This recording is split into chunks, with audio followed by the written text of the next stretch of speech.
Please subscribe to this video and get access to 4 previous episodes of Alexander the Great and 2 more ancient war videos, all in one place.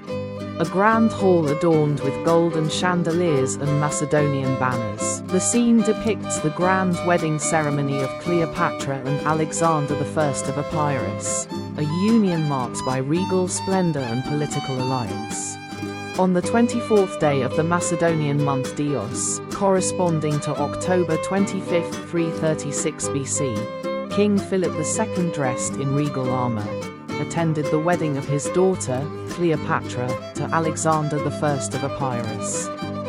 Raises a goblet in celebration.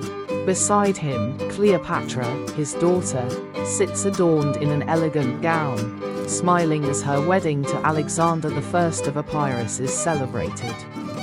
The ceremony was a grand occasion, uniting powerful Macedonian and Epirot families. The hall is filled with nobles, courtiers, and military leaders, drinking and feasting. As the hall echoed with laughter and celebration, an ominous presence loomed in the shadows. Pausanias, the captain of Philip's bodyguards, lurks with a determined expression. The wedding procession moves through the palace courtyard. King Philip, smiling, waves to the gathered guests. As Philip stepped forward to greet the assembled guests, his trusted bodyguard, Pausanias, suddenly lunged at him, plunging a dagger into his chest. The hall was thrown into chaos. The great king of Macedon fell, his life slipping away in mere moments. Gasps and screams erupt as Philip collapses, blood staining his royal attire. Pausanias, his crime committed, attempted to escape the scene. Pausanias turns to flee, pushing through the shocked crowd. Pausanias sprints through the courtyard, knocking over tables and torches.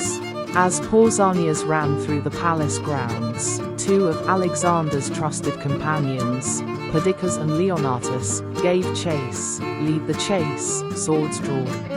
As Pausanias reaches the palace gardens, his foot catches on a twisted vine. He stumbles and falls, his escape foiled by fate itself. Within moments, the pursuing warriors, Perdiccas and Leonatus, struck and cutting him down, ensuring that the assassin would never reveal his motives. With Philip dead, the court was in turmoil. In the palace throne room, Macedonian nobles and generals gather, whispering amongst themselves. However, there was no question of succession. At the center, Alexander, a young yet imposing figure, stands before them.